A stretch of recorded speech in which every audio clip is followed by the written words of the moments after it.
Buddhism is one of the most important topics as far as UPSC Civil Services Examination is concerned. Buddha, अब बुद्ध का मतलब क्या है? बुद्ध का मतलब है दी एनलाइटेंड वन। अब ये एनलाइटेंड वन का मतलब क्या है? तो आप देखेंगे one who has understood the reality of existence, अनित्य, जो बेसिकली संस्कृत टर्म अनित्य से डिराइव किया गया है, that the world is temporary, everything that exists is temporary because nothing lasts forever in the same form. So Mara basically means desires and Mara Vijay means conquering the desires. आपको पता है conquering the desires means nirvana. Buddha जो है उनको symbolic form में represent किया जाता था rather than in the human form. Four noble truths और चतवारी आर्य सत्यानि। तन्हा या तृष्णा जो है it does not exist in void, इसके पीछे एक रूट कॉज है और वो है इग्नोरेंस। निबाणा निर्वाणा, अरहंत का स्टेटस अचीव करने से ज्यादा बेहतर है बोधिसत्वहुड अचीव करना। रॉबर्ट रेडफील्ड इसको क्या कहते हैं? Little tradition becoming part of greater tradition, tribal practices becoming part of Buddhism and greater tradition becoming part of little tradition, tribals accepting Buddhism, the greater tradition. Early medieval India में आपको पालव period में संत रक्षित और आतिश दीपांकर मिलेंगे। They played a very prominent role in spreading Buddhism to Tibetan area. Buddhism is one of the most important topics as far as UPSC civil services examination is concerned. आप देखेंगे not only in civil services, CDS, CAPF जो बाकी exams UPSC conduct करवाता है, या अगर आप state PCS की तैयारी कर रहे हैं या इसके अलावा एसएससी, मेरा कहने का मतलब है कोई भी एग्जामिनेशन जहां पे सिलेबस में आपका art and culture, religion and philosophy mention है, Buddhism, Jainism, these topics are by default very important क्योंकि हर साल यहां से क्वेश्चंस पूछे जाते हैं। इसी बात को ध्यान में रखते हुए आज हम बुद्धिज्म को डिस्कस करेंगे। बीच बीच में आपके लिए प्रैक्टिस क्वेश्चंस भी हैं, please try to answer those in the comment section. Secondly, हम बुद्धिज्म में लाइफ ऑफ बुद्धा या बायोग्राफी ऑफ बुद्धा, उनकी लाइफ से जुड़े हुए जो इंपॉर्टेंट इवेंट्स हैं उन्हें डिस्कस करेंगे, साइट्स को डिस्कस करेंगे and along with that original Buddhism में बुद्ध को रिप्रेजेंट करने के लिए जिन सिंबल्स का इस्तेमाल होता था we will be discussing those. Secondly, we will discuss the doctrines of Buddhism, जहां पे जो इंपॉर्टेंट कॉन्सेप्ट्स हैं जैसे कि chatvari arya satya, secondly the concept of pratitya samutpada, the concept of nirvana, arhathood, what is the meaning of anitya, ananta, we will be discussing those. And आप यहाँ पे देखेंगे इसी के साथ साथ में अरहतहुड एंड बोधिसत्वहुड में क्या डिफरेंस है, we will be discussing those things also. क्या बुद्धिज्म कर्मा थियरी में विश्वास करता है, ऑल दोस एस्पेक्ट्स। थर्डली, यहाँ पे हम बुद्धिस्ट काउंसिल्स को डिस्कस करेंगे, उनका significance and outcome. Fourth, we will be discussing the important sects of Buddhism like Hinayana और Theravada, Mahayana and Vajrayana. Practice questions हैं, उनको आपको आंसर करते रहना है। एंड उसके बाद हम जो प्रोमिनेंट बोधिसत्वास हैं उन्हें डिस्कस करेंगे। देखो जो चाइनीज बुद्धिस्ट स्कॉलर्स भारत आए, फाहियान है, हुएनसेंग है, इनके बारे में तो हमें आइडिया है, बट जो इंडियंस तिब्बत गए, चाइना गए, श्रीलंका गए, साउथ ईस्ट एशिया गए और उन्होंने यहाँ पे बुद्धिज्म को स्प्रेड करने में एक इंपॉर्टेंट रोल प्ले किया, उनके बारे में हमें ज्यादा आइडिया नहीं होता। आप देखेंगे इनमें कुछ प्रोमिनेंट बोधिसत्वास हैं जैसे कि कश्यप मतंग, धर्म रत्न, संघभूति, बोधि धर्म, महेंद्र, संघमित्रा, आतिश दीपांकर, संत रक्षित।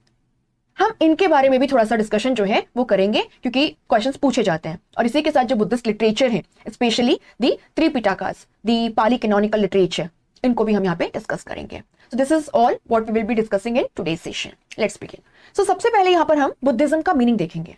The term Buddhism has been derived from the term Buddha. अब बुद्ध का मतलब क्या है? बुद्ध का मतलब है दी एनलाइटेंड वन। अब ये एनलाइटेंड वन का मतलब क्या है? तो आप देखेंगे one who has understood the reality of existence, the truth of existence, जिसने जीवन का सार समझ लिया। और जीवन का सार समझ लिया है तो अपने सेंसेस को कॉन्कर कर लिया है, अपनी इंद्रियों को कॉन्कर कर लिया है, अपने डिजायर्स को कंट्रोल कर लिया है। और इस तरीके से इस इंसान ने वो रास्ता खोज निकाला है जिसके वाया जीवन मरण का ये जो चक्र है, द सांसारिक चक्र, इससे मुक्ति पाई जा सकती है क्योंकि जहां लाइफ है वहां पर सफरिंग्स है। यानी basically that person is now on the path to salvation, on the path to salvation, जिसे हम हिंदू धर्म में मोक्ष कहते हैं। freedom from the repeated cycle of births, thus end of the sufferings. Buddhism is basically the philosophy of enlightenment, the philosophy of enlightenment. Secondly, आपको यहां पर क्या देखना है? आपको यहां पे देखना है कि बुद्धिज्म जो है ये पोस्ट वैदिक पीरियड, महाजनपदा या सेकेंड अर्बनाइजेशन के पीरियड में जो 64 हेटेरोडॉक्स सेक्ट्स हमें देखने के लिए मिलते हैं उनमें से एक है।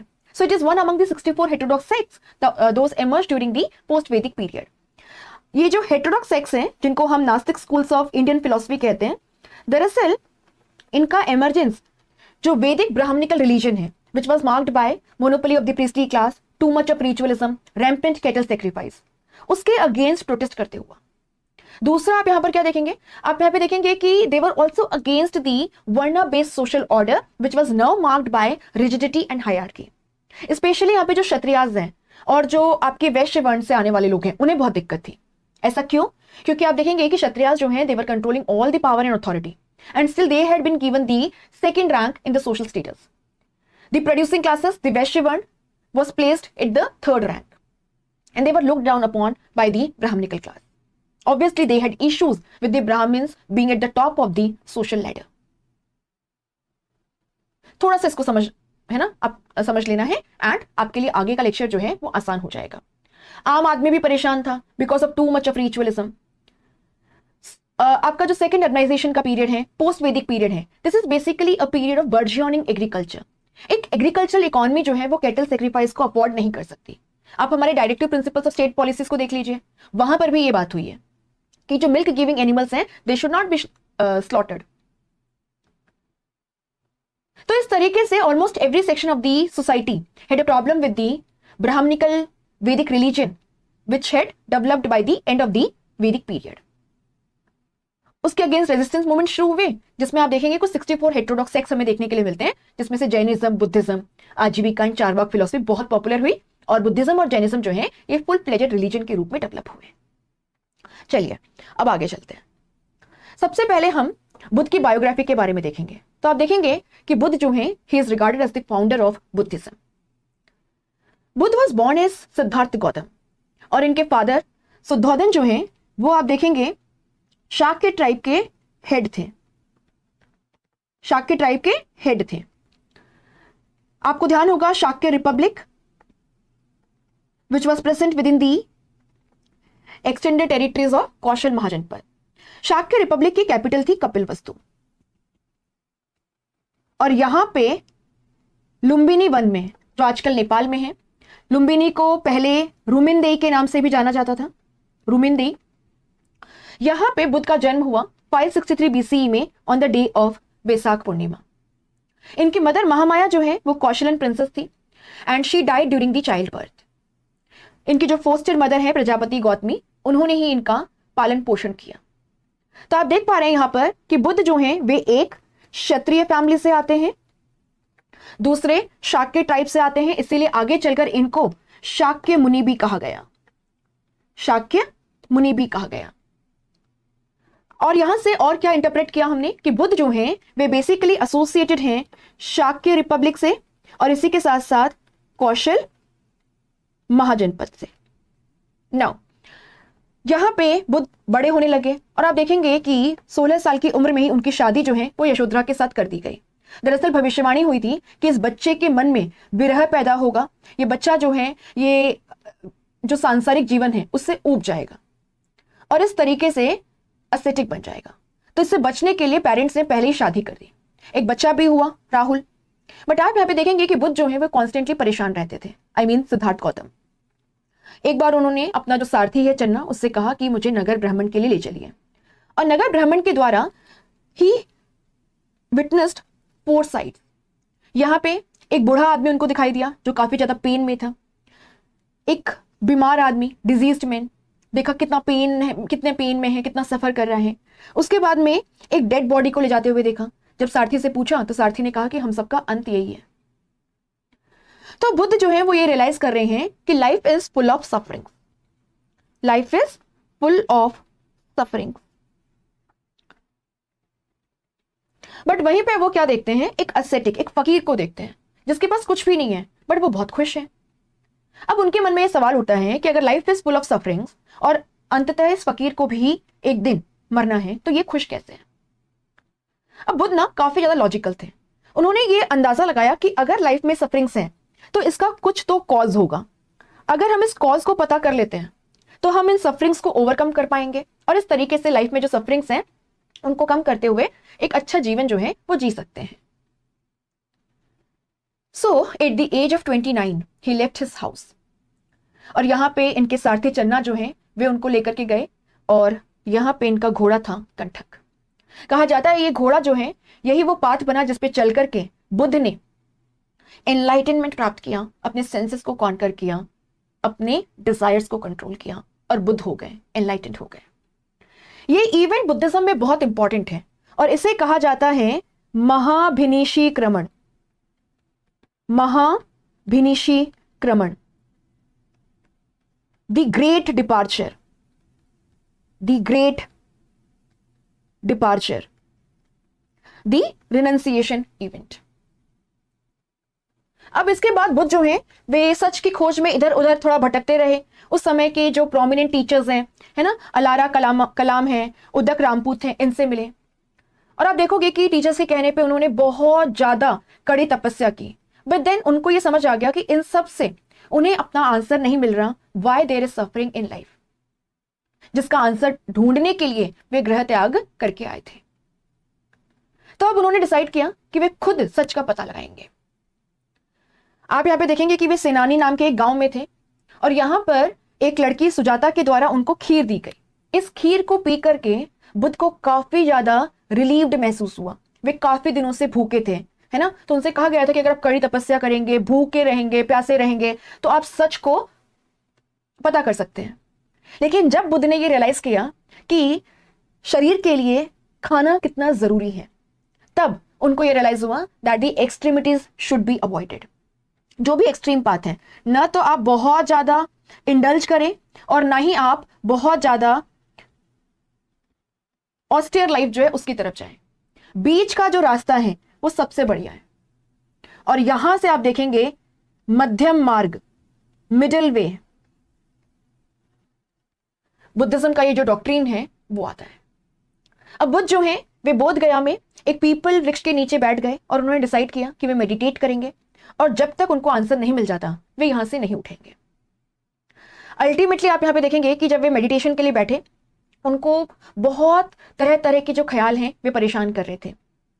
अलग अलग टाइप की जो डिजायर्स हैं वो उनके मन में आ रही थी कि क्यों पैलेस छोड़ दिया, मेरा बच्चा कैसा होगा, वाइफ कैसी होगी, माँ बाप बूढ़े हैं वे कैसे होंगे, क्या वाकई में मैं सच खोज पाऊंगा। और जब बुद्ध इन सब चीजों से परेशान हो रहे थे, धीरे धीरे उन्होंने रियलाइज किया कि all these things are temporary.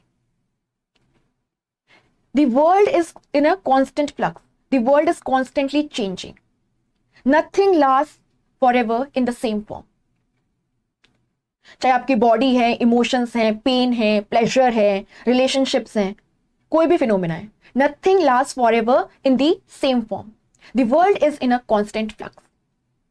और यहां पर आप देखेंगे कि आपको कॉन्सेप्ट देखने के लिए मिलता है अनित्य, जो बेसिकली संस्कृत टर्म अनित्य से डिराइव किया गया है, that the world is temporary, everything that exist is temporary because nothing last for ever in the same form.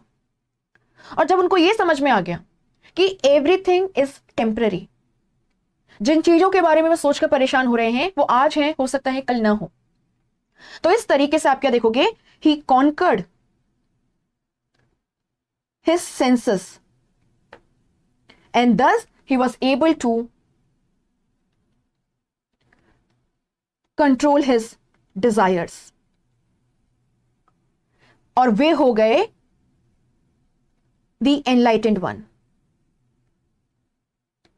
that is Buddha. सो यहां पे सिद्धार्थ गौतम जो है वे हो गए बुद्ध और जाने जाने लगे गौतम बुद्धा के नाम से या शाक्य मुनि के नाम से, after his tribe the Shakya tribe. Shakya tribe का टोटेम है lion.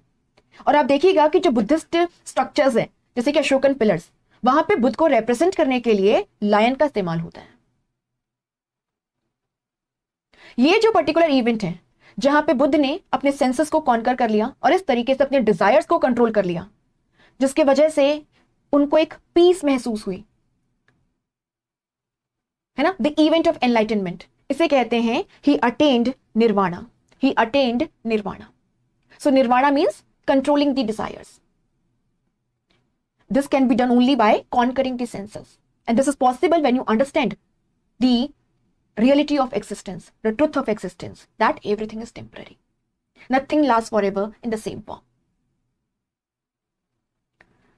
The event of nirvana of Buddha, the third important event, took place at Uruvela, जो कि बेसिकली बोध गया का पुराना नाम है। On the banks of the river Niranjana. ये इवेंट बहुत इंपॉर्टेंट है। कहा जाता है कि इस पर्टिकुलर इवेंट के बाद बुद्ध जो हैं वे गए तुषिता हेवन, या जिसे तवतिमसा हेवन कहा जाता है, और यहां पर प्रेजेंट थे 33 सेलेस्टियल बींग्स, जिनमें एक थी उनकी मदर महामाया। उन्होंने जो भी यहां पे सीखा था वो बताया महामाया को और जो बाकी सेलेस्टियल बींग्स हैं उन्हें। और 3 महीने यहां रुकने के बाद after a period of 3 months Buddha जो हैं he return back to earth, और कहा जाता है he landed at Sankisa which is basically a site in UP. यहां पे एक अशोकन पिलर भी है with elephant capital, basically to mark this particular event of descent of Buddha from Tavatimsa. और अब यहां पे बुद्ध जो हैं वे उन 5 ब्राह्मण्स को खोजने में लग जाएंगे जो उनको पहले मिले थे, और इनको खोजते खोजते बुद्ध जो हैं वे सारनाथ पहुंच गए। सारनाथ में है डियर पार्क, और आप यहां पे देखेंगे कि यहां पे इनको वे जो 5 ब्राह्मण्स हैं वे मिले। जहां पे बुद्ध को ये 5 ब्राह्मण्स मिले जो पहले भी उनको मिले थे, बुद्ध ने उनको बताया कि देखो मुझे ना सच का सार समझ आ गया है, मुझे सच समझ आ गया है, जीवन का सार समझ आ गया है, और मैं आपको बता सकता हूं कि किस तरीके से आप अपने दुखों को ओवरकम कर सकते हैं। यहां पर आज आपको चौखंडी स्तूपा जो है वो देखने के लिए मिलता है। इस स्तूपा का कंस्ट्रक्शन गुप्ता पीरियड में हुआ एंड फर्दर मॉडिफिकेशंस जो हैं वे मुगल पीरियड में करवाए गए। इन 5 ब्राह्मण्स ने कहा कि हम भी जानना चाहते हैं कि साल्वेशन या मोक्ष किस तरीके से अचीव किया जा सकता है, अपने डिजायर्स को कैसे कंट्रोल किया जा सकता है, सफरिंग्स को कैसे कम किया जा सकता है। बुद्ध ने कहा आओ चलो बात करते हैं। एंड बुद्ध का जो फर्स्ट सरमन है, पहला उपदेश है इन 5 ब्राह्मण्स को, जिसके बाद इन्होंने बुद्धिज्म को अडॉप्ट कर लिया और ये बुद्ध के फर्स्ट 5 डिसाइपल्स कहलाए। इस इवेंट को बुद्धिज्म में कहा जाता है धर्म चक्र प्रवर्तन। धर्म चक्र प्रवर्तन, सेटिंग द व्हील ऑफ धर्म और दी बुद्धिस्ट टीचिंग्स इन मोशन। क्योंकि अब बुद्ध ने जो कुछ सीखा था वो इन ब्राह्मण्स को बताया है ना, जो अब उनके डिसाइपल बन चुके हैं। अब बुद्ध के ये जो डिसाइपल्स हैं ये इस नॉलेज को आगे ट्रांसफर करेंगे, और इस तरीके से बुद्ध की जो टीचिंग्स हैं वे अलग अलग दिशाओं में फैलने लगेंगी। जिस साइट पे बुद्ध के द्वारा अपना पहला उपदेश दिया गया, आज यहां पे आपको धमेक स्तूपा जो है वो देखने के लिए मिलेगा ऑफ सारनाथ। और आप देखेंगे कि धमेक स्तूपा ओरिजिनली अशोका के द्वारा बनवाया गया, बाद में गुप्ता पीरियड में इसमें फर्दर मॉडिफिकेशंस जो हैं वे किए गए।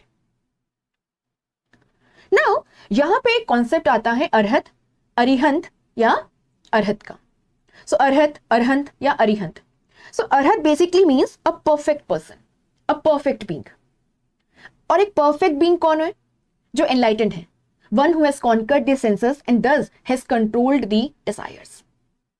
ओरिजिनल बुद्धिज्म में आप देखेंगे nirvana and achievement of the status of Arhathood ये फाइनल गोल्स हुआ करते थे। बुद्धिज्म में ना हम 3 ज्वेल्स की बात करेंगे, 3 रत्नास की, बुद्ध, धर्म एंड संघ। और आप यहां पे देखेंगे कि ये जो 3 रत्नास हैं ऑफ बुद्धिज्म, इनमें से संघ की शुरुआत जो है वो बुद्ध ने की है। तो किस तरीके से उन्होंने पहले इन 5 ब्राह्मण्स को अपना जो भी ज्ञान है वो दिया, they were influenced by this and they became his first 5 disciples, they attain nirvana. और उन्होंने आगे बुद्धिस्ट टीचिंग धर्म को स्प्रेड करने में एक इंपॉर्टेंट रोल प्ले किया, और यहीं से संघ की शुरुआत हो गई। संघ became the medium for propagation of Buddhist teaching. इसको आपको यहां पे ध्यान रखना है। ये एक इंपॉर्टेंट इवेंट है बुद्ध की लाइफ में। अब आप यहां पे देखेंगे कि हम यहां देख पा रहे हैं कि किस तरीके से बुद्ध की लाइफ से शाक्य रिपब्लिक, कौशल महाजनपद, इसी के साथ में मगध महाजनपद जुड़ा है, जहां बोध गया में उन्होंने एनलाइटनमेंट या निर्वाणा अचीव किया। इसके अलावा आप देखेंगे कि उस समय मगध के जो रूलर्स हैं, Bimbisara, Ajatashatru, these were contemporaries of Buddha and Bimbisara had good relations with Buddha. So Buddha जो है वो काफी समय के लिए राजगीर या राजगृह, जो उस समय मगध की कैपिटल होती थी, वहां पर रहे भी, उनका वहां पर शिविर भी था। बुद्ध आप देखेंगे कि अपने काम के सिलसिले में आसपास के जो एरियाज हैं वहां पर घूमते रहते थे, है ना, वहां पर घूमते रहते थे।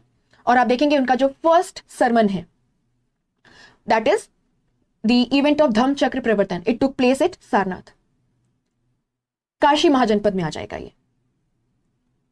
उसके बाद आप यहां पर क्या देखेंगे? आप यहां पे देखेंगे कि बुद्ध जो हैं वे मल्ल महाजनपद की कैपिटल कुशिनारा में थे, और यहीं पे at the age of 80 Buddha attained his Parinirvana, जिसे हम कहते हैं Mahaparinirvana event, the final passing away, and he attained salvation.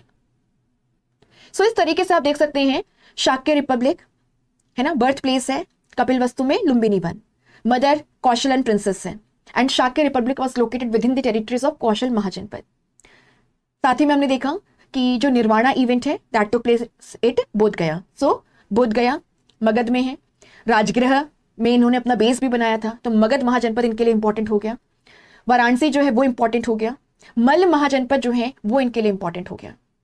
सो आप देखेंगे बुद्ध जो है वो जनरली ईस्टर्न यूपी, बिहार, इन एरियाज में एक जगह से दूसरी जगह भ्रमण करते थे अपने डिसाइपल्स के साथ में, और लोगों को अपनी जो लर्निंग्स हैं उनके बारे में बताते थे, उन्हें बताते थे किस तरीके से वे अपनी सफरिंग्स को कम कर सकते हैं। और यहीं से बुद्धिस्ट फिलॉसफी जो है उसका डेवलपमेंट हुआ, एंड आगे चल के बुद्धिज्म एक फुल फ्लेजेड रिलीजन के रूप में डेवलप हुआ। नाउ ये जो इंपॉर्टेंट इवेंट्स है ना, आप यहाँ पे देखेंगे कि इनमें से कुछ को बहुत ही ब्यूटीफुली रिप्रेजेंट किया गया है, specially in the cave number 26 of Ajanta. तो आप देखेंगे कि अजंता में कुछ 29 केव्स हैं and they are all Buddhist caves. इनमें से जो फर्स्ट फेज है उसका डेवलपमेंट सातवाहना पीरियड में हुआ, and the second phase of the Ajanta caves developed under the patronage of Vakatakas who were contemporaries of Guptas. Cave number 26 जो कि बेसिकली एक बिहार है, it is from the second phase.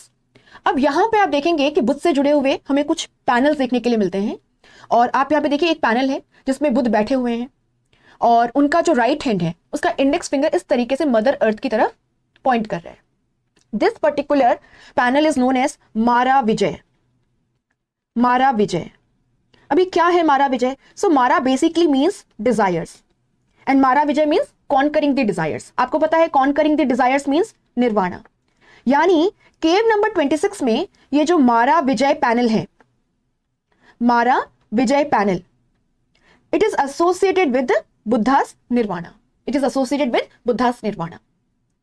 यहां पे किस तरीके से दिखाया है कि बुद्ध बैठे हैं पहले, और डिजायर्स की एक आर्मी जो है वो कॉन्स्टेंटली उनको परेशान कर रही है। ये बताता है जब बुद्ध मेडिटेशन के लिए बैठे तो किस तरीके से बहुत ज्यादा विचलित हो रहे थे। उस तरफ आप क्या देखेंगे कि मारा की जो आर्मी है वो जा रही है, और बुद्ध जो है वो नीचे देखते हुए धरती की तरफ इशारा कर रहे हैं।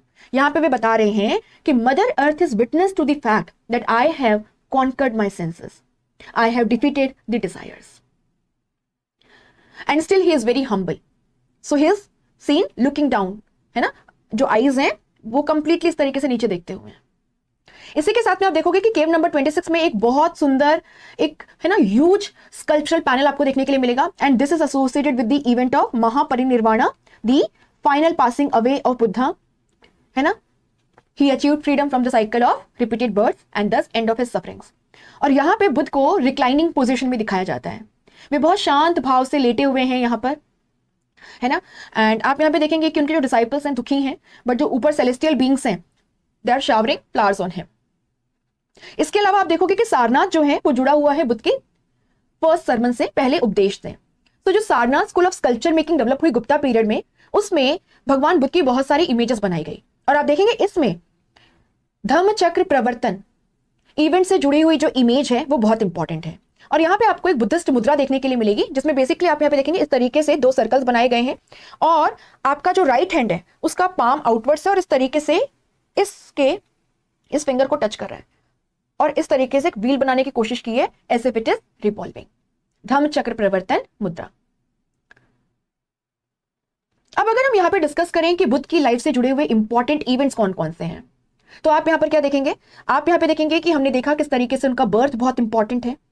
सेकेंडली आप यहाँ पे देखेंगे the Mahabhinishkramana event, the great renunciation, the great departure, enlightenment और निर्वाणा इवेंट, फर्स्ट सरमन और दी Dharma Chakra Pravartan event, and then Mahaparinirvana, the final passing away. These are the 5 important events. Original Buddhism में बुद्ध की जो टीचिंग्स हैं उन पर ज्यादा एम्फेसाइज किया जाता था rather than Buddha himself, and Buddha was regarded as a guide, कि बुद्ध हमारी तरह आपकी तरह नॉर्मल ह्यूमन बीइंग थे। उन्होंने अपने एफर्ट्स के वाया जीवन के सार को समझा। He understood the reality of existence, the cause of sufferings, how to overcome those, and he guided others on the path to nirvana. So आप देखेंगे ओरिजिनल बुद्धिज्म में मानुषी बुद्धास का कॉन्सेप्ट है, ह्यूमन बुद्धास। तो यहां पे जो बुद्ध हैं they are regarded as normal human beings, but it is via their efforts, their actions, that they could achieve the status of enlightened one. They could control their desires and thus end their sufferings, and ultimately they achieved parinirvana और salvation. So Buddha भी आप देखोगे कि original Buddhism में जो 7 मानुषी Buddhas का concept है उनमें से एक है. सो ओरिजिनल बुद्धिज्म में बुद्ध को गाइड माना गया था और उनकी टीचिंग्स पे ज्यादा एम्फेसाइज किया जाता था रेदर देन बुद्धा हिमसेल्फ. तो आप यहाँ पे देखेंगे कि टीचिंग्स पे एम्फेसाइज करने के लिए, है ना, रेदर देन दी इंडिविजुअल, बुद्ध जो है उनको सिंबॉलिक फॉर्म में रिप्रेजेंट किया जाता था rather then in the human form.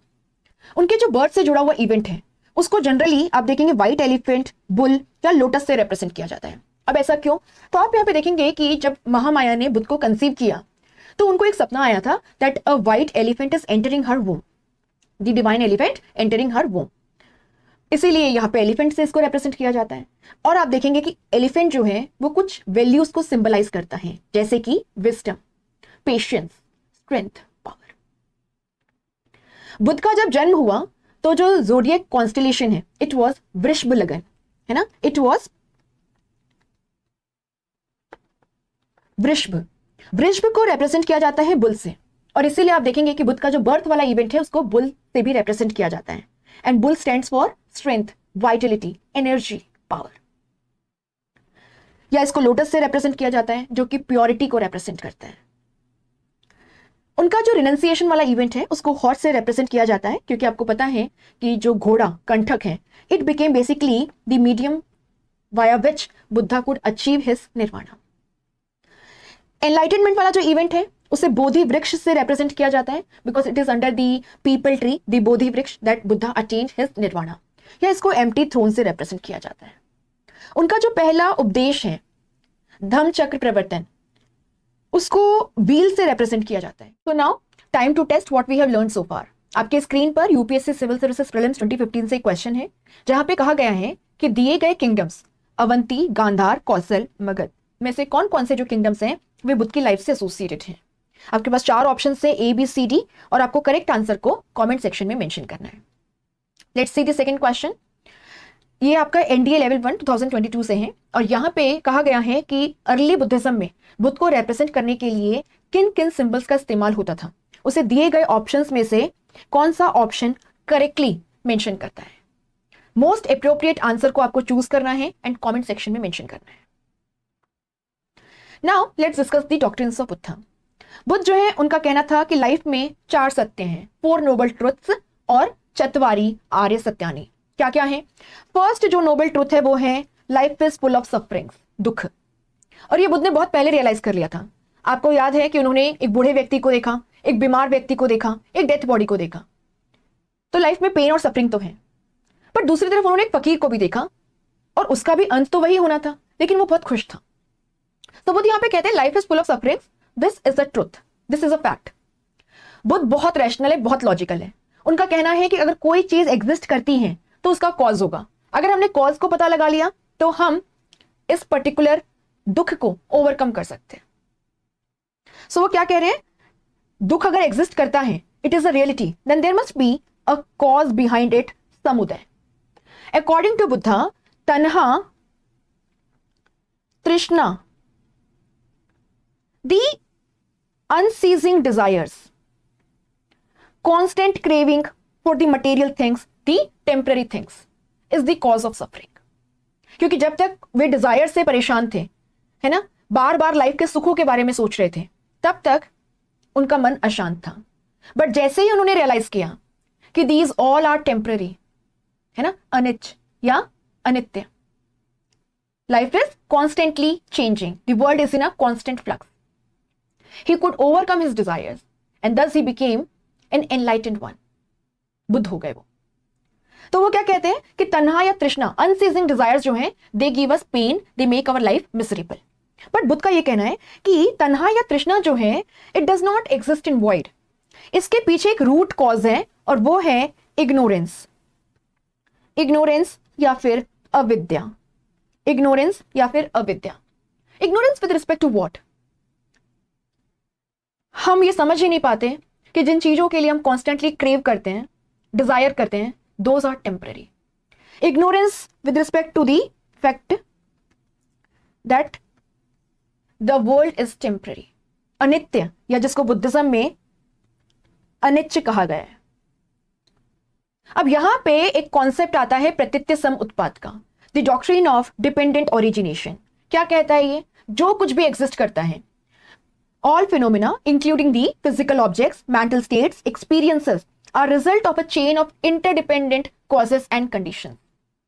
तो यहां पे वो कह रहे हैं कि अगर लाइफ में सफरिंग्स हैं और उसके पीछे का कॉज है तन्हा या तृष्णा, है ना, craving, clinging on to these things, तो उसके पीछे एक रूट कॉज है, और रूट कॉज है ignorance. Ignorance about the fact that the world is in a constant flux. अनित्य कहते हैं हम संस्कृत में, बुद्धिज्म में इसको अनिच्च कहा जाता है, पाली भाषा में। सो कहते हैं जिस दिन आपको ये समझ में आ जाएगा ना, the temporary nature of things, आप अपने आप की जो डिजायर्स हैं इनको ओवरकम कर पाएंगे, अपने सेंसेस को कॉन्कर कर पाएंगे, क्योंकि आपको पता है टेम्पररी है ना, you will not crave for those. और जैसे ये होगा आप अपनी डिजायर्स को ओवरकम कर पाएंगे and you will be at peace, है ना। आप अब पेन या सफरिंग जो है वो फेस नहीं करेंगे, यू विल अटेन निर्वाणा, या जिसे पाली भाषा में निबाना कहा जाता है, क्योंकि यहां पे र साइलेंट होता है, Nibbana. You will become an enlightened one, you will achieve the status of an Arhat और Arahant, perfect being, enlightened one, जो कि ओरिजिनल बुद्धिज्म में अल्टीमेट एम है, ऑब्जेक्टिव है। एंड दिस विल डेफिनेटली, है ना, this will definitely pave path for salvation, जिसे हम हिंदू धर्म में मोक्ष कहते हैं, that is freedom from the repeated cycle of birth and thus no more suffering, and of the sufferings for ever. ठीक है, सो बुद्ध क्या कह रहे हैं? बुद्ध कह रहे हैं life is full of sufferings, this is the first noble truth. Second is there is a cause of suffering, and this according to Buddha is tanha, trishna, the unceasing desires. But the root cause is ignorance, avidya. Avidya, ignorance with respect to the reality of existence, the truth of existence. Awareness about the fact that the world is constantly changing, evolving, is in a constant flux. आपकी body, आपके emotions, है ना, आपका pain, आपका pleasure, आपके relations, nothing lasts forever. Change is the only constant. Anicca. In fact Buddhism में बुद्ध तो यहां तक कहते हैं कि सोल जैसा कुछ चीज एग्जिस्ट ही नहीं करता, क्योंकि आप यहां पर क्या देखेंगे, सोल या आत्मा, हम क्या बोलते हैं, ये अजर है, अमर है ना। This is basically a permanent self, unchanging. Buddhism में कहा गया है कि ऐसा कोई चीज हो ही नहीं सकता, इसीलिए आप यहां पर क्या देखेंगे, Buddhism believes that the world is soulless, और इसे क्या कहा गया है, अनंत, अनंत। The world is soulless. Buddha कहते हैं अगर आपने कॉज को आइडेंटिफाई कर लिया, इसका मतलब है you can overcome the suffering. जैसे ही आपको पता चल गया कि तन्हा तृष्णा is the cause of suffering and everything is temporary, nothing last for ever, you will be able to conquer your senses and thus control your desires. So cessation of sufferings is possible. निरोध। और आप ये कैसे करेंगे? By following a disciplined path. अष्टांगिक मार्ग, या जैसे Buddhism में हम 8-fold path के नाम से भी जानते हैं, ठीक है, 8-fold path या अष्टांगिक मार्ग। आप देखेंगे it has elements of wisdom, it has elements of ethical conduct, and it has elements of discipline, concentration, meditation. So क्या कहता है अष्टांगिक मार्ग? Right understanding leads to right thought process. So जिस दिन आप ये समझ जाएंगे that the world is in constant flux, is constantly evolving, is changing, nothing lasts in the same form forever, and that's why they say the world is soulless. आत्मा, permanent self, unchanging self जैसा कुछ exist ही नहीं करता, अनंत। उस दिन आप एक right thought process develop करेंगे। सो क्या कहा जाता है, सम्यक दृष्टि, राइट अंडरस्टैंडिंग और right view about the reality of life the reality of existence leads to सम्यक संकल्प, सम्यक संकल्प, राइट थॉट प्रोसेस। अब आपको समझ आ गया है कि किस तरीके से आपको इन सबसे छुटकारा पाना है। वो कहते हैं then it demands action, right speech, right action and right livelihood. Right speech that is सम्यक वाक, आप अपने वर्ड्स के वजह भी किसी को हर्ट ना करें। राइट एक्शन, जब हम राइट एक्शन की बात करते हैं तो यहां पे हम पंचशील की बात करते हैं। बुद्धिज्म में कहा गया है refrain from violence, refrain from stealing, refrain from sexual misconduct, from lying और gossiping and consumption of intoxicating substances. अगर आप ये सब कर पाते हैं दैट इज सम्यक कर्मांत, और इसी के साथ साथ में सम्यक आजीविका या सम्यक लाइवलीहुड, तो आप धीरे धीरे निर्वाणा के पाथ पर चलने लगेंगे। बट इतना आसान नहीं होता है ना, बार बार आप अपने एम ऑब्जेक्टिव से डाइग्रेस करेंगे, डाइवर्ट होंगे। यहां पर आपको एफर्ट लगाना होगा, है ना, you have to put in efforts. Samyak Vyayam, you have to constantly put in efforts to stay on that path. Right mindfulness और Samyak Smriti, you have to remind yourself why you started this particular action, आपने ये काम क्यों शुरू किया था। और कहते हैं यहां पे जरूरत होगी राइट कंसंट्रेशन की, डिसिप्लिन, मेडिटेशन, फोकस की, Samyak Samadhi. So right understanding that is life is full of sufferings and the cause is tanha trishna, but the real cause is we fail to understand that the world is in a constant flux, changing, nothing lasts forever in the same form. जिस दिन आपको ये समझ आ जाएगा उस दिन आपका एक राइट थॉट प्रोसेस डेवलप होगा। Then you have to basically go for an ethical conduct. This demands action from you. सम्यक वाक, सम्यक कर्मांत, सम्यक आजीविका। ठीक है, आपने ये भी कर लिया, बट इस पाथ पे कॉन्स्टेंटली चलना इतना आसान नहीं है। It will demand an effort from your side, because बहुत सारे डाइवर्शंस आएंगे, आप डेविएट हो जाएंगे। But then you have to go for right mindfulness, you have to constantly remind yourself why you started, you have to go for discipline, meditation, focus. This will help you in staying on this right path, and this will ultimately help you in overcoming your desires, controlling your senses, and you will attain nibbana, as they say in the Pali bhasha or Pali language, or nirvana as we say in Sanskrit, which basically means enlightenment. That is one who has conquered the senses, one who has conquered the desires. और बुद्ध कहते हैं कि ये जो अष्टांगिक मार्ग है इसमें मध्यम मार्ग, मिडिल वे जो है, this is the core principle. आपको एक्सट्रीमिटीज को अवॉइड करना है। Buddha does not believe in following extreme path. वो कहते हैं ना you should go for indulgence, ना ही अ वेरी ऑस्टियर लाइफ। बीच का रास्ता सबसे बढ़िया है, मध्यम मार्ग।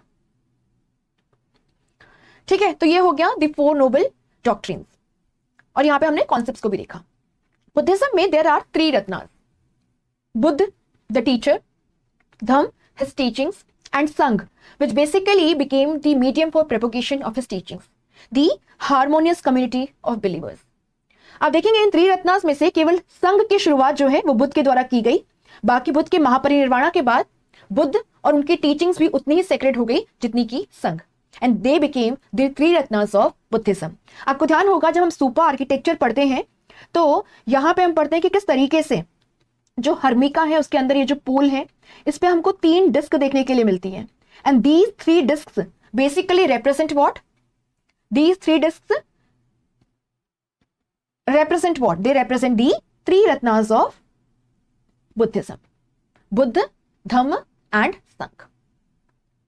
नाउ हम अगर डॉक्ट्रिन्स ऑफ बुद्धिज्म की बात करें तो आपको पता है कि बुद्धिज्म एक हेटेरोडॉक्स सेक्ट है, तो obviously it does not believe in the authenticity of the Vedas. It was against too much of ritualism और cattle sacrifice. Basically it was in favour of ahimsa. इसी के साथ में आप यहां पर क्या देखेंगे कि अगर हम बात करें कि क्या बुद्धिज्म में भगवान पर विश्वास होता है या नहीं होता है, हम ओरिजिनल बुद्धिज्म की बात कर रहे हैं, तो आप यहां पे देखेंगे कि बुद्ध जो है वे कभी भी इस टाइप के एब्स्ट्रैक्ट क्वेश्चंस में नहीं गए। उनका कहना था कि these questions have no right or wrong answer. So Buddhism neither denies nor accepts the existence of a supreme God or creator. जहां तक सोल की बात है ना, एक permanent unchanging self, Buddhism does not believe in that. Buddhism का outrightly कहना है that the world is in constant flux, is constantly changing. So soul है ना, परमानेंट सेल्फ, अनचेंजिंग सेल्फ, जैसा कुछ नहीं होता। So they believe in the concept of anatta, soulless world, है ना। और ये कहां से आया है? अनिच से। The world is transient, constantly changing, the world is temporary. Original Buddhism में आप क्या देखोगे? Attainment of nirvana, the status of Arhathood, है ना, conquering the senses, controlling the desires is the ultimate goal, and it believes in avoiding the extremities, है ना। It points to the way of life where one has to avoid self-indulgence as well as avoid self-denial, मध्यम मार्ग। अगर हम Karma doctrine की बात करें तो आप देखेंगे कि बुद्धिज्म कर्मा फिलॉसफी में विश्वास करता है, but not in the traditional Hindu religion. Hindu religion में क्या कहा गया है कि आपकी जो प्रेजेंट लाइफ है, it is basically shaped by your past karmas. अगर आप प्रेजेंट लाइफ में आपके जो रोल्स हैं, रिस्पॉन्सिबिलिटीज हैं, उन्हें भली भांति, है ना, ठीक ढंग से फुलफिल करते हैं, तो नेक्स्ट लाइफ में आपका जन्म जो है वो अच्छे घर में होगा, आपको सुखों की प्राप्ति होगी। बुद्धिज्म कहता है कि यस, जो पास्ट लाइफ है, इट डज हैव अ कार्मिक effect on the present life, but at the same time Buddhism में ये कहा गया है कि ये कर्मास जो है, they do not define an individual. यहाँ पे जो इंडिविजुअल एजेंसी है, इंडिविजुअल के जो एफर्ट्स हैं, जो एक्शंस हैं, उन पर ज्यादा एम्फेसाइज किया गया है rather than the impact of the past life karmas और द कार्मिक इंप्रेशन। आप यहाँ पे देखेंगे कि बुद्धिज्म में जो बुद्धिस्ट संघ है, उसके द्वार सभी वर्णा से आने वाले लोगों के लिए खुले थे। फर्क नहीं पड़ता आप किस वर्णा से आते हैं, किस कास्ट से आते हैं, किस सोशो इकोनॉमिक बैकग्राउंड से आते हैं, किस जेंडर को बिलोंग करते हैं। सो आप देखेंगे कि in a sense it emerged challenging the rigidity and hierarchy within the varna based social order, but then too Buddhism was also not all inclusive। आप यहाँ पे देखेंगे कि यहाँ पे जो डेटर्स हैं, है ना, जो स्लेव्स हैं, जो सोल्जर्स हैं, या जो फीमेल हैं, they were not allowed to be part of the संघ without the permission of their respective masters। और कहा जाता है बुद्ध जो है, उन्होंने ब्राह्मण्स की असेंबली को अटेंड किया, क्षत्रियास की एंड वैश्यास की, बट उन्होंने कभी भी शूद्रास की असेंबली को अटेंड किया हो, इसका हमारे पास कोई एविडेंस नहीं है। बट बुद्धिज्म में जो आप एक इंक्लूसिव नेचर देख रहे हैं, एटलीस्ट बेटर देन दी वैदिक हिंदुइज्म, ये कहां से आ रहा है? बुद्ध रिपब्लिकन ट्रेडिशन से आते हैं। और आप क्या देखेंगे कि जो रिपब्लिकन फॉर्म ऑफ स्टेट्स हैं, उनमें आपको एक डेमोक्रेटिक स्पिरिट जो है वो देखने के लिए मिलेगी, दो not democracy in the modern sense, है ना, एक डेमोक्रेटिक स्पिरिट आपको देखने के लिए मिलेगी। जैसे हमने क्या कहा था कि यहाँ पे जो इंपॉर्टेंट डिसीजंस हैं वो मेजॉरिटी रूल के अकॉर्डिंग लिए जाते थे, अगर कोई भी कंसेंसस जो है वो नहीं बन पा रहा है तो। और इसी के साथ में जो रूलर्स हैं वे इलेक्टेड चीफ होते थे। तो इस बात पर भी आपको थोड़ा सा यहाँ पे फोकस करना है। So we are done with the doctrines of Buddhism. Now a practice MCQ. कहा गया है with reference to history of ancient India which of the following was और were common to both Buddhism and Jainism. चलो एक hint दे देती हूं यहाँ पे। Buddhism believes that the world is soulless, Jainism believes that the entire world is having a soul. So called abiotic things, water, river, they too have a soul. And इसीलिए Jainism में ahimsa, non injury is the core और fundamental principle. जहां पे Buddhism में Buddha self denial and self indulgence दोनों से ही दूर रहने के लिए कहते हैं, मध्यम मार्ग को प्रीच करते हैं। जैनिज्म में महावीर जो 24वें तीर्थंकर हैं, he was an advocate of extreme austere life in order to achieve salvation, क्योंकि उनका कहना था कि अगर आपके में थोड़ा सा भी लोभ है तो भी आपकी आत्मा जो है वो इस शरीर को नहीं छोड़ पाएगी और आप इस सांसारिक चक्र का हिस्सा बनकर रह जाएंगे। अब आपको इस पर्टिकुलर क्वेश्चन का आंसर करना है कमेंट सेक्शन में। फर्स्ट जो है वो लिखा है avoidance of extremities of penance and enjoyment. Extremities को अवॉइड करना, क्या ये बुद्धिज्म और जैनिज्म में कॉमन है? दूसरे में लिखा है indifference to the authority of Vedas, कि दोनों ही वैदिक अथॉरिटी में विश्वास नहीं करते थे। तीसरा लिखा है denial of the efficacy of rituals या टू मच ऑफ रिचुअलिज्म में विश्वास नहीं करते थे। आपको इसका आंसर कमेंट सेक्शन में लिखना है। बाकी अगर आपको सेशन पसंद आ रहा है so do let me know in the comment section. Buddhist councils को डिस्कस करते हैं, बहुत इंपॉर्टेंट है।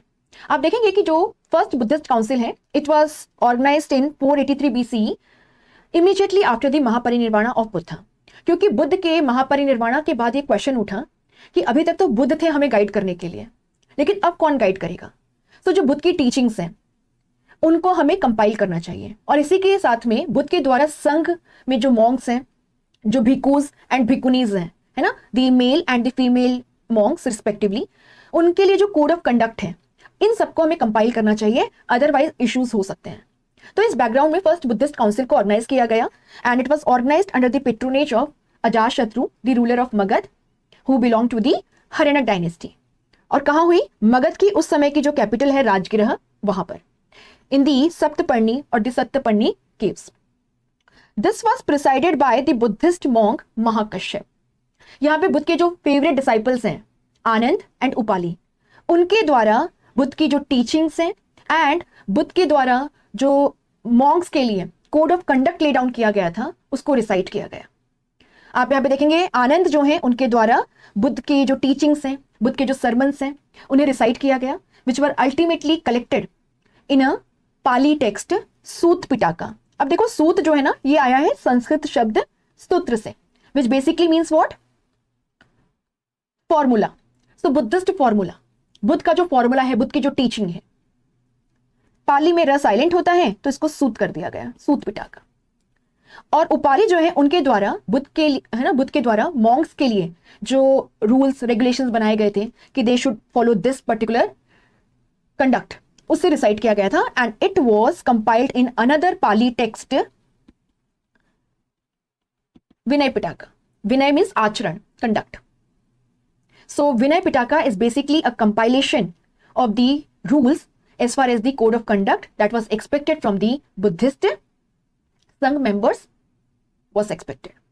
Sut Pitaka is basically a compilation of Buddha's sermons, his teaching.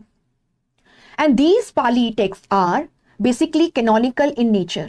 Canonical in nature, that is, they are sacred. They are sacred to Buddhism. और ये त्रिपिटाकास का हिस्सा है। तो दो तो हमने देख ली, अब एक और देखेंगे अभी थोड़ी देर में। अब देखो क्या हुआ कि बुद्धिज्म जो है धीरे धीरे नए एरियाज में पहुंचने लगा। अब यहाँ की यूनिक ज्योग्राफी है, यूनिक क्लाइमेटिक कंडीशंस हैं और उसके चलते यूनिक कल्चर है। अगर वाकई में बुद्धिज्म को इन एरियाज में एक्सेप्टेंस मिले, आप ये चाहते हैं, तो जो बुद्धिस्ट कोड ऑफ कंडक्ट है स्पेशली फॉर द मॉन्क्स, उसमें कुछ रिलैक्सेशन देने की जरूरत थी। लोकल कल्चर जो है उसके एलिमेंट्स को अडॉप्ट करने की जरूरत थी। लेकिन यहाँ पे डिविजन्स आ गए। जो बुद्धिस्ट संघ में सीनियर टीचर्स हैं, अब देखिए उनमें डिविजन्स आ गए। एक फैक्शन जो है उसका कहना था कि नहीं, बुद्ध के द्वारा जो code of conduct lay down किया गया था, जो कि विनय पिटाका में कंपाइल्ड है, हमें उसे स्ट्रिक्टली फॉलो करना है। No relaxations allowed, otherwise this will lead to laxity, यहाँ डिसिप्लिन नहीं रहेगा एंड पूरा संघ बर्बाद हो जाएगा। ये जो ऑर्थोडॉक्स फैक्शन है या बुद्धिज्म का कंजर्वेटिव फैक्शन है, इसको स्थविरवादीन कहा जाता है। दरअसल आप देखेंगे कि स्थविर का मतलब होता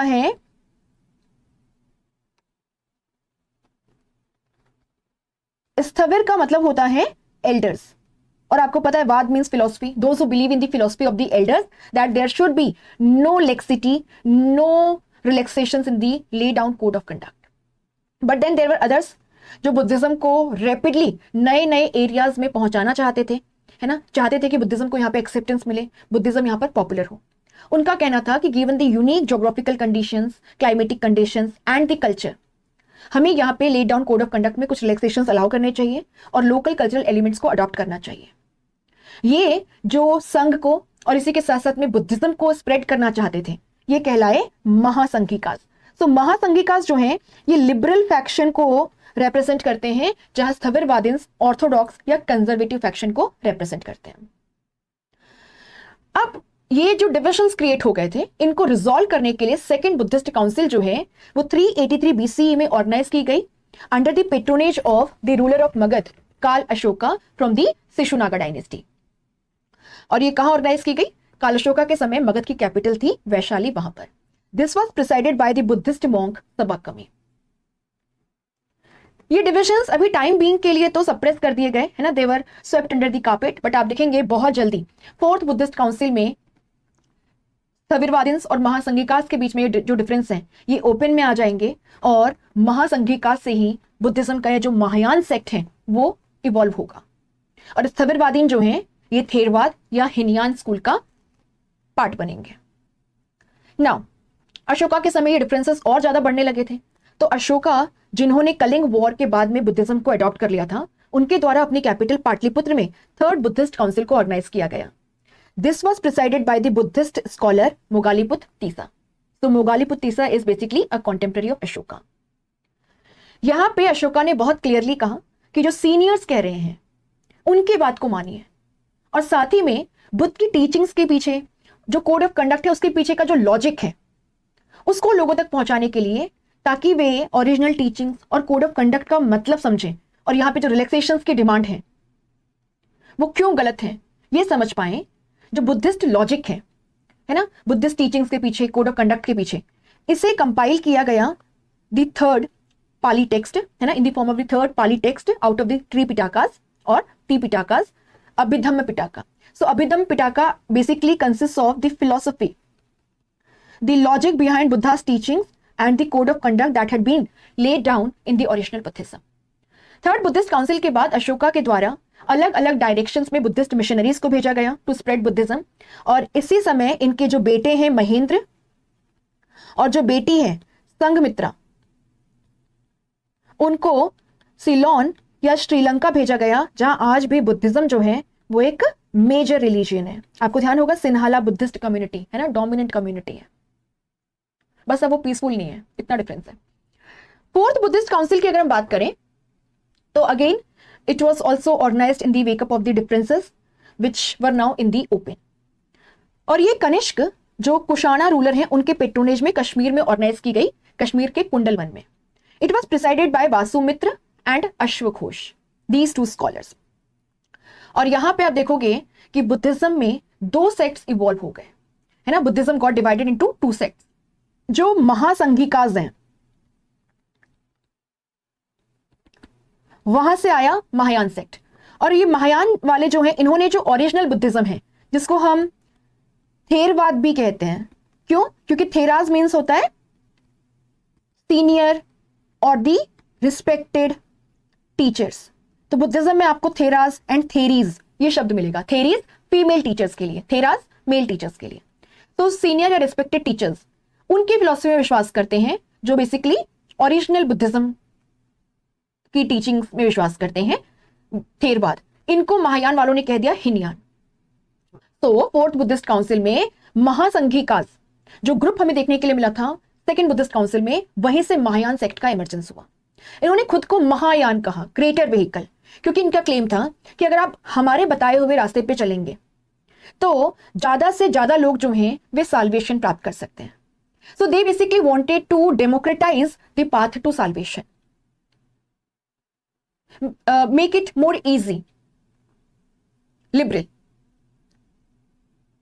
और आप देखेंगे थेरवाद जो है उनका है ना, थेरवाद से जो आते हैं या जिनको बाद में हिनयान कह दिया गया। हिनयान क्यों कहा?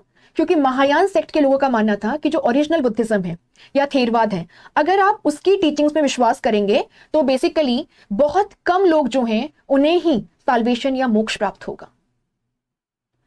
फोर्थ बुद्धिस्ट काउंसिल में जो त्रिपिटकास हैं उनको पाली से संस्कृत में ट्रांसलेट किया गया, क्योंकि आप देखेंगे ये जो महायान सेक्ट है यहां पे Sanskrit became the medium of propagation, the medium of sermons. यानी कि जो त्रिपिटकास हैं, Sutta Pitaka, Vinaya Pitaka, Abhidhamma Pitaka. Sutta Pitaka and Vinaya Pitaka outcome of the first Buddhist council and Abhidhamma Pitaka outcome of the third Buddhist council.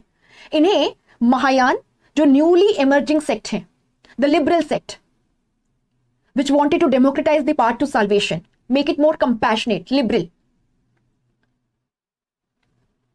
वो भी फॉलो करता है। और इसी के साथ में आप यहां पर क्या देखेंगे, जो ओरिजिनल बुद्धिज्म है वो तो डेफिनेटली इन्हें सेक्रेड मानता है। कश्मीर में ये जो काउंसिल है जहां पे बुद्धिज्म का डिविजन हो गया, अब देखोगे कनिष्क जो है he was a great Patreon of Mahayana sect. अब महायान के बारे में हम थोड़ा सा जानेंगे। महायान बुद्धिज्म में कहा गया कि there is an easier part to salvation, जिसके वाया बहुत सारे लोग जो हैं उन्हें मोक्ष मिल सकता है और वे लाइफ से जुड़ी हुई जो सफरिंग्स हैं उनसे हमेशा हमेशा के लिए अपना पीछा छुड़वा सकते हैं। तो क्या कहा गया इनके द्वारा? जो महायान सेक्ट है, जो कि बेसिकली महासंघी का सेक्ट से आया है, उनका कहना था कि बुद्ध जो है वो गॉड है।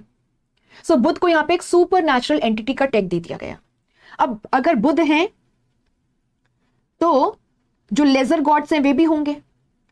अब ये है बोधिसत्वाद। बोधिसत्वाद, बोधिसत्व ये टर्म कहां से आया है? बोधि चित्त से, which basically means enlightened mind, which basically means enlightened mind. अब क्या है ये? तो क्या कह रहे हैं कि बुद्ध गॉड हैं और बोधिसत्वास जो हैं, Bodhichitta, the enlightened minds, these are basically compassionate beings who have accumulated sufficient amount of merits on account of their actions, but they deliberately, voluntarily delay their own nirvana or nibbana so that they can help other sentient beings achieve nirvana, nibbana and ultimate salvation. So bodhisattvas का जो concept है, it is central to Mahayana Buddhism and it represents compassion within this newly emerging sect. तो यहां पे Buddha god हो गए, बोधिसत्वास जो हैं they became the lesser god. कहा गया कि अगर आप कुछ पर्टिकुलर रिचुअल्स परफॉर्म करते हैं तो आप बुद्ध को खुश कर सकते हैं। बुद्ध सुपर नेचुरल एंटिटी है, उनके पास सुपर नेचुरल पावर्स हैं। अगर आप ये रिचुअल्स परफॉर्म करते हैं, प्रेयर्स करते हैं, तो बुद्ध जो हैं वे आपके विशेस को ग्रांट करेंगे, जिसमें विश हो सकती है साल्वेशन। एंड इस तरीके से बहुत सारे लोग जो हैं वे इजीली साल्वेशन को अचीव कर सकते हैं। So the newly emerging sect basically democratised the path to salvation. Universal liberation ये गोल था। Compassion, making Buddhism a liberal sect ताकि इसका एक्सेप्टेंस बढ़े। Adoption of the local cultural practices. और कहा गया कि यहां पे ट्रांसफर ऑफ मेरिट जो है वो भी पॉसिबल है। ट्रांसफर ऑफ मेरिट का मतलब क्या है? ट्रांसफर ऑफ मेरिट का मतलब क्या है कि अगर आपके पेरेंट्स उपवास रखते हैं, प्रेयर्स करते हैं, रिचुअल्स कैरी आउट करते हैं, तो वे जो भी मेरिट्स गेन करेंगे they can transfer the benefit of it to you guys.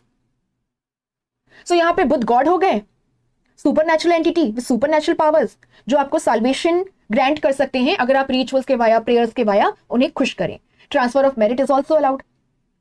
और ये जो नया बुद्धिज्म का सेक्ट सामने आया है, नई बुद्धिस्ट फिलॉसफी आई है, इसमें बेसिकली कंपैशन है ना, लिबरलिज्म, ये आपको देखने के लिए मिल रहा है। They wanted to universalise the path to solvation.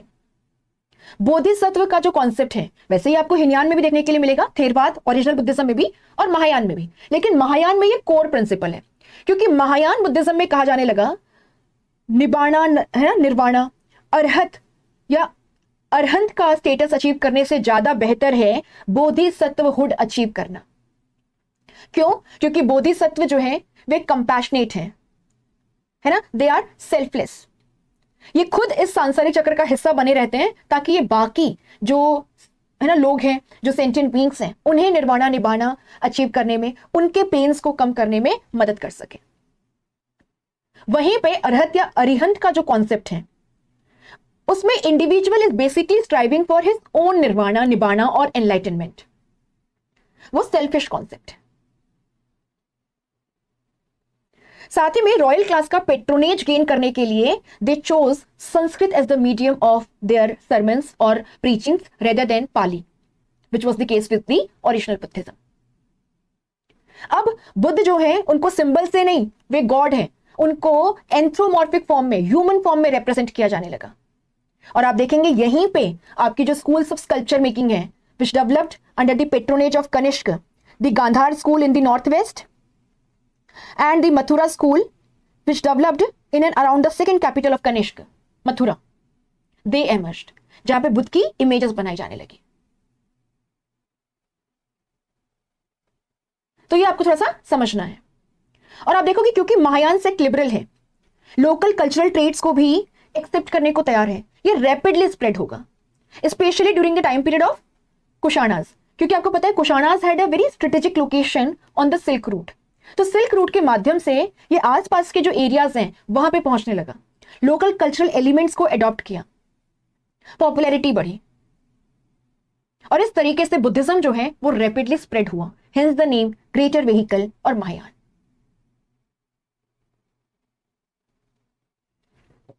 Now question ये उठता है कि ठीक है, सब पढ़ाते हैं कि फोर्थ बुद्धिस्ट काउंसिल में Buddhism got divided into two sects, Mahayana and Hinayana. But what were the reasons behind the emergence of the Mahayana sect? तो आपको ये बात तो पता है कि सेकंड बुद्धिस्ट काउंसिल से पहले से ही डिविजन्स आने लगे थे, है ना। और यहां पे डिवीजन किस बात को लेकर के था कि बुद्धिज्म नए एरियाज में पहुंच रहा है, वहां की यूनिक ज्योग्राफी है, यूनिक क्लाइमेट है, यूनिक कल्चर है। जब तक हम लोकल कल्चर को अडॉप्ट नहीं करेंगे और लोकल जो कंडीशंस हैं उनको ध्यान में नहीं रखेंगे, बुद्धिज्म जो है उसका एक्सेप्टेंस नहीं बढ़ेगा, उसको ज्यादा लोग जो है वो एक्सेप्ट नहीं करेंगे, राइट। तो एक तो ये है कि बुद्धिज्म जो है it has become an elitist, है ना, मोनेस्टिक लाइफ सेंट्रिक रिलीजन। इसको थोड़ा डेमोक्रेटाइज करने की जरूरत है, इसको थोड़ा लिबरल बनाने की जरूरत है, कंपैशनेट बनाने की जरूरत है। साथ ही में ओरिजिनल बुद्धिज्म में जो रास्ता बताया गया है निर्वाणा निभाना के लिए वो बहुत कठिन है, बहुत ज्यादा एफर्ट्स चाहिए। There is the need to universalise the path to salvation. उसी के साथ में आप देखेंगे दी पोस्ट मौर्य पीरियड, है ना, कुशाणास वगैरह को जब आप देख रहे हैं, this is basically period of Brahmanical revivalism. हम यहाँ पे शुंग, काणव, सातवाहनास इनके बारे में पढ़ते हैं, और आप देखोगे कि ब्राह्मणिकल रिलीजन में रिचुअल्स हैं। सो कुछ प्रैक्टिसेस जो ब्राह्मणिकल रिलीजन है उससे भी बुद्धिज्म में अडॉप्ट की गई। I am talking about the Mahayana sect. और इसके अलावा आप देखोगे कि बुद्धिज्म जब नए एरियाज में पहुंच रहा है तो वहां से जो कुछ कल्चरल ट्रेट्स हैं उनको भी अडॉप्ट किया जाने लगा, और इस तरीके से एक नया सेक्ट एमर्ज हुआ with in Buddhism, the Mahayana sect, the Mahayana sect. और इस महायान सेक्ट को जो काफी लिबरल है, जो मर्चेंट क्लास है, उसने काफी ज्यादा सपोर्ट प्रोवाइड किया। It also receive the royal patronage, और इस तरीके से महायान सेक्ट जो है वो तेजी से बढ़ता चला गया। Now different schools of Buddhism को ब्रीफली देखते हैं। सो जो ओरिजिनल स्कूल है उसको हम थेरवाद कहते हैं। थेर बेसिकली मींस एल्डर्स, है ना, elders. So the philosophy of the elders, यानी कि ये बेसिकली जो ओरिजिनल स्कूल ऑफ बुद्धिज्म है वो स्कूल है। महायान वालों ने इसको हीनयान कह दिया, दी लेजर व्हीकल। कहा गया कि आपके बताए हुए रास्ते पे चल के जहां पे इतना एफर्ट है, पहले रियलिटी को समझो, फिर एक एथिकल कंडक्ट फॉलो करो, कॉन्स्टेंटली डिसिप्लिन, फोकस, मेडिटेशन, ये आम आदमी की बस की बात नहीं है। If you want to really democratise universe, है ना, democratise the path to salvation, make liberation a universal goal, तो आपको थोड़ा सा लिबरल होना पड़ेगा। और फिर आया बुद्ध गॉड है, आप रिचुअल्स कैरी आउट कीजिए, एंड बुद्ध जो है he will accept your wishes, fulfil them. So Hinayana Theravada is the original school of Buddhism, and माना जाता है कि it is based on the original teachings of Buddha. इसे आगे चल के हीनयान भी कह दिया गया। तो Theravada, Hinayana, they are one and the same, and the place of origin is India only. इस बात का ध्यान रखना। इसे ऑर्थोडॉक्स या कंजर्वेटिव फैक्शन भी कहते हैं, because they were not ready for any changes in the monastic code of conduct, and they wanted to strictly follow the code of conduct that had been laid earlier for the Buddhist monks when Buddhism was limited to only the Gangetic plains. यहां पे पाली भाषा का इस्तेमाल किया जाता था for preaching, for sermons, और यहां पर आप क्या देखेंगे कि nirvana निबाना was the ultimate goal. The ultimate goal was achieving the status of arhat or the status of arihant. यहां पे बुद्ध जो है he was treated as a normal human being who via his own efforts and actions discovered the truth of existence, discovered the path to nibbana, nirvana and the ultimate salvation. Manushi Buddhas का concept जो है वो basically आपके थेरवाद या Hinayana school से जुड़ा हुआ है, ये हमें ध्यान रखना है। Ashoka was a great patron of it, आपको ये बात ध्यान है। और इसी के साथ में आप देखेंगे कि श्रीलंका, म्यांमार, थाईलैंड, आज है ना, आज भी यहां पर ये एक प्रोमिनेंट फॉर्म है। थेरवाद आगे चल के फर्दर सब स्कूल्स में, सब सेक्ट्स में डिवाइड हो गया, जिसमें आप स्थविरवाद को देखेंगे, है ना, सर्वस्तिवाद को देखेंगे, जो अगेन वैभाषिका एंड सौत्रांतिकाज में डिवाइडेड है। विभाजवाद को देखेंगे, सामित्य को देखेंगे, बट इन सबको डिटेल में कभी और डिस्कस करेंगे। महायान स्कूल के बारे में मैंने आपको काफी कुछ ऑलरेडी बता दिया है ना, दी new sect that emerge with in Buddhism after the fourth Buddhist council. और यहाँ पे एक और नई बात आपको ये बताती हूँ कि यहाँ पे आपको दो डिविजन देखने के लिए मिलेंगे आगे चल के, the Madhyamika school and the Yogachara school. Madhyamika school जो है ये जुड़ी हुई है नागार्जुना से। नागार्जुना जो है ये 2nd सेंचुरी सीई में हुए, और आप देखेंगे कि इनके द्वारा ही माध्यमिका सूत्र जो है वो लिखा गया, जो माध्यमिका स्कूल का फाउंडेशनल टेक्स्ट है। माध्यमिका स्कूल मिडल वे में विश्वास करती है। इनका क्या कहना है कि जो निहिलिज्म है या जो आइडियलिज्म या जो आइडियलिस्टिक स्कूल्स हैं, है ना, let me right it here, यहां पे विजिबल नहीं है। तो माध्यमिका स्कूल का क्या कहना है कि जो निहिलिज्म है या आइडियलिज्म है, जिसका मानना है nothing exist, everything is basically a creation of your consciousness, nothing exist, everything is basically a conception of mind, है ना, is basically an outcome of the consciousness, is a projection of your consciousness. ना तो ये सही है, ना ही जो इटर्नलिज्म में विश्वास करते हैं या रियलिज्म में कि जो जैसा दिखता है वैसा ही है और ऐसा ही रहता है, वो सही है। वो कहते हैं reality lies somewhere in between these two schools, realism and nihilism. So जो आप देख रहे हैं कुछ वैसा है, उसमें कुछ फैक्चुअल है और कुछ जो है वो आपकी कॉन्शियसनेस का रोल भी है। सो कुछ फैक्ट है और कुछ आपकी जो कॉन्शियसनेस है, आपका जो माइंड है, उसका भी उसमें रोल है कि आप रियलिटी को कैसे परसीव करते हैं। So it believes in the middle path. और आप देखेंगे कि यहां पर आपको एक कॉन्सेप्ट देखने के लिए मिलेगा, Shunyavada. And Shunyavada does not mean void. Shunyavada basic, Shunyavada या एम्प्टीनेस, इसका मतलब बेसिकली ये है nothing has an inherent independent existence, whatever exist is a result of multiple causes and conditions which are interdependent and interlinked, जो कि हमने प्रतीत्य समुत्पाद के कॉन्सेप्ट में पढ़ा था। तो यहां पे आपको शून्यवाद का जो कॉन्सेप्ट है वो देखने के लिए मिलेगा। योगचार स्कूल जो है ये आइडियलिस्ट स्कूल है, जो मानती है नथिंग एग्जिस्ट एज सच, जो कि फैक्चुअल हो, everything is basically a projection of your mind और कॉन्शियसनेस। और योगचार स्कूल से जुड़े हुए हैं वासुबंधु एंड असंघ, जो कि गुप्ता पीरियड में आपको देखने के लिए मिलेंगे। वासुबंधु वाज पेट्रोनाइज्ड बाय समुद्रगुप्त। बाकी हमने सारे पॉइंटर्स जो हैं उनको ऑलरेडी डिस्कस कर लिया है। सो जापान चाइना में महायान स्कूल जो है ये डोमिनेंट फॉर्म है। नाउ आप देखेंगे कि पाल पीरियड में, that is early medieval Indian history में, आपको एक नई स्कूल देखने के लिए मिलेगी with in Buddhism. This is Vajrayana और दी तंत्रयान स्कूल। वज्रयान और दी तंत्रयान स्कूल। इस पर्टिकुलर स्कूल में कहा गया कि ठीक है, बुद्ध गॉड है एंड यहां पे फीमेल गॉड्स जो है उनका कॉन्सेप्ट भी आ गया, जैसे कि तारा, मारीची। और कहा गया कि ये जो गॉड गॉडेसेस हैं, इनको न केवल रिचुअल्स के वाया आप खुश कर सकते हैं एंड दे विल, है ना, एक्सेप्ट योर विशेस, बट इसी के साथ साथ में you can compel them to accept your wishes, your wish of achieving nibbana nirvana by performing certain magical practices, charms and spells.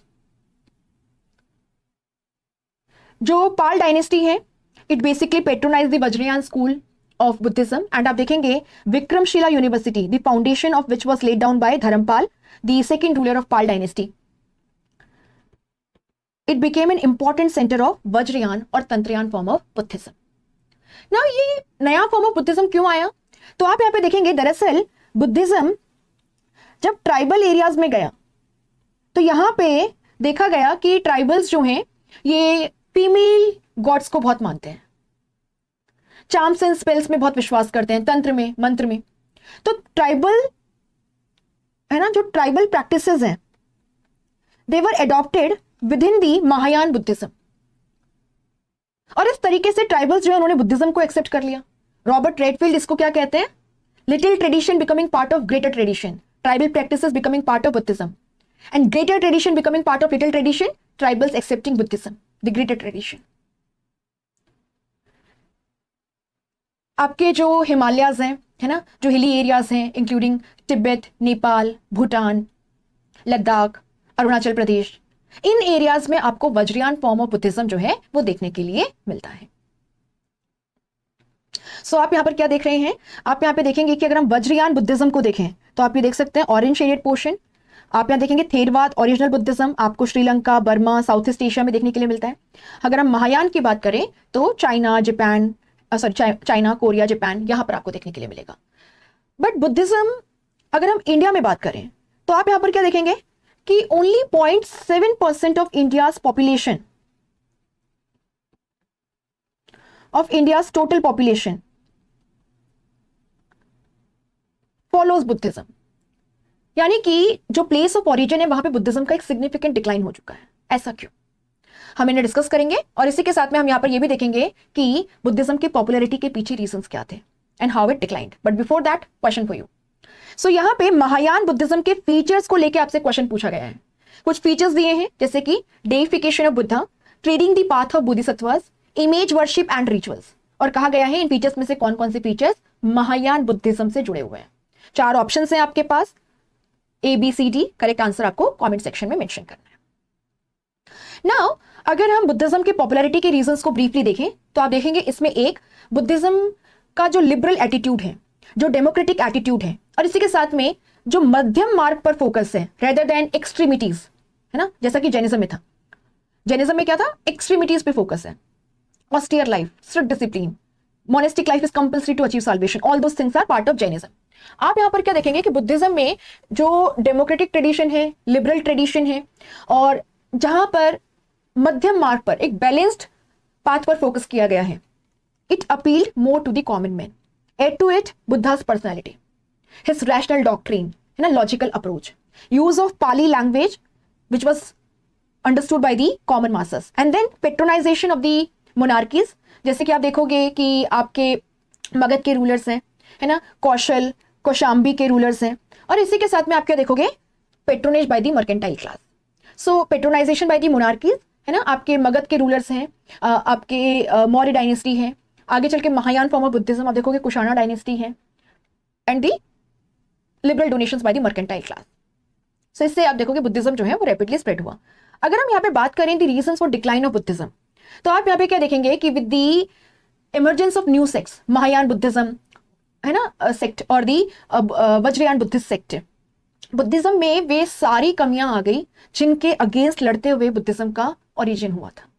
So it succumbed to the same rituals and dogmas which it had initially denounced, है ना, rituals है, फिर उसके बाद में आप यहाँ पे देखेंगे संस्कृत लैंग्वेज का यूसेज है, चार्म्स, स्पेल्स, तंत्र मंत्र, all those thing, large scale idol worship starting with the Mahayana school, है ना, numerous offerings by the devotees, ये लिबरल डोनेशंस हैं specially bye the mercantile class, by the royal class. It resulted in corruption among the Buddhist monk. कहा जाता है कि इनमें से बहुत सारे जो बुद्धिस्ट मॉन्क्स हैं इन्होंने संघ को छोड़ दिया और हाउस होल्डर की लाइफ जीने लगे। उधर आप देखेंगे पोस्ट मौर्य पीरियड में Brahmanical religion was undergoing reforms. Cattle sacrifice पर बैन लगा दिया था, शूद्रास को, वीमेन को पुराण पढ़ने का राइट दे दिया था, प्रॉपर्टी राइट्स में थोड़ा सा इंप्रूवमेंट आपको नजर आएगा। एंड आप देखेंगे 7th century onwards bhakti movement started within Hindu religion as a social religious reform movement. उधर हिंदू रिलीजन खुद को रिफॉर्म कर रहा था, इधर बुद्धिज्म में वे सारी त्रुटियां आ रही थी जिनके अगेंस्ट लड़ते हुए बुद्धिज्म का ओरिजिन हुआ था। Now it was becoming increasingly difficult for Buddhism to differentiate itself from the Brahmanical religion. Add to it the factor of persecution by several monarchs like Pushyamitra and Shashank of Gaud. और बाद में आप देखोगे इट, है ना, the Buddhist monasteries like Nalanda, Vikramshila, they also came under the attack from the Turks, Bakhtiyar Khilji, who destroyed them.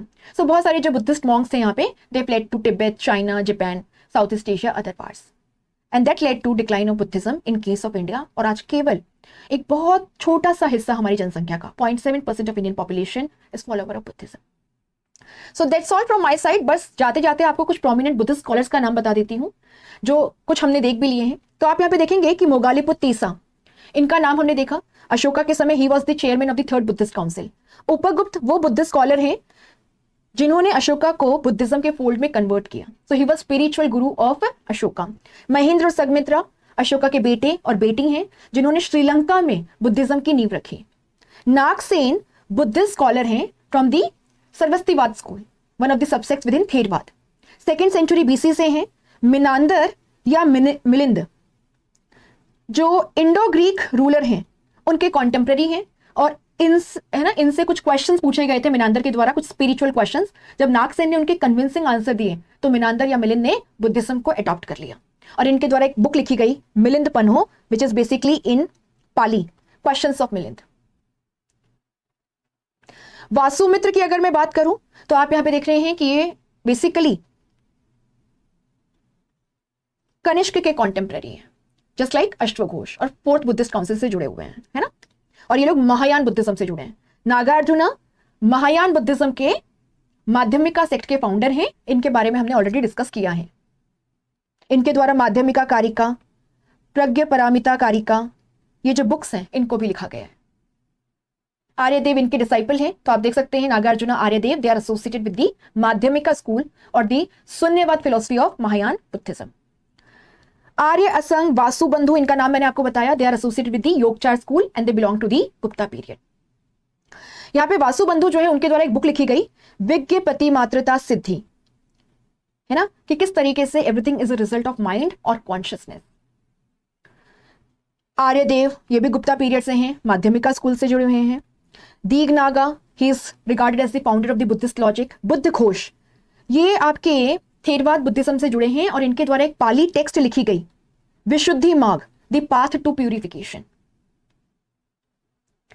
इसके अलावा चंद्रगोमीन है, चंद्रकृति हैं, दिवाकर मित्र अगेन इंपॉर्टेंट, इन्हीं के कन्विंस करने पे हर्षवर्धन ने पहले बुद्धिज्म के थेरवाद या हीनयान सेक्ट को अपनाया था, बाद में हुवेन सेंग के इन्फ्लुएंस में महायान बुद्धिज्म को अडॉप्ट किया। आप देखेंगे अर्ली मिडिवल इंडिया में आपको पालप पीरियड में संत रक्षित और आतिश दीपांकर मिलेंगे। They played a very prominent role in spreading Buddhism to Tibetan area. Dipankara Atisha जो है he settled in Tibet and he never return to India.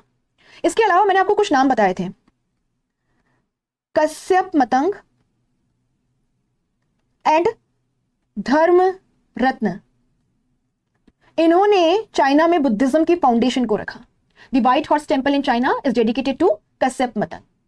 इसके अलावा मैंने कुछ और नाम बताया आपको, संघभूति। संघभूति जो है ये गुप्ता पीरियड को बिलोंग करते हैं, एंड ये चाइना गए और यहां पे इन्होंने एक इंपॉर्टेंट रोल प्ले किया in spreading the Mahayana Buddhism.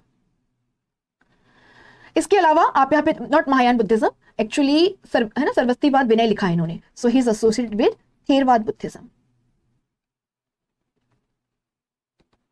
Sanghabhuti. इसके अलावा बोधि धर्म, ये 5th सेंचुरी सी को बिलोंग करते हैं, कांचीपुरम से थे, और आप यहां पे देखेंगे इन्होंने चाइना में जो ज़ेन स्कूल है बुद्धिज्म की उसकी फाउंडेशन को रखा, जो मेडिटेशन पे बहुत ज्यादा फोकस करती है। सो कश्यप मतंग, धर्म रत्न, संघभूति, बोधि धर्म, है ना, महेंद्र, संघमित्रा, दीपांकर आतिश, संत रक्षित, इनके नाम को आपको ध्यान रखना है। ये वो बुद्धिस्ट स्कॉलर्स हैं जो इंडिया से Tibet, China, Sri Lanka and other parts में गए और यहाँ पे बुद्धिज्म जो है या तो उसको, है ना, उसकी फाउंडेशन को रखा या उसको स्प्रेड करने में एक इंपॉर्टेंट भूमिका अदा की। So that's all from my side, thank you so much. And अगर आपको पसंद आया है तो आप कमेंट सेक्शन में जरूर बताइएगा।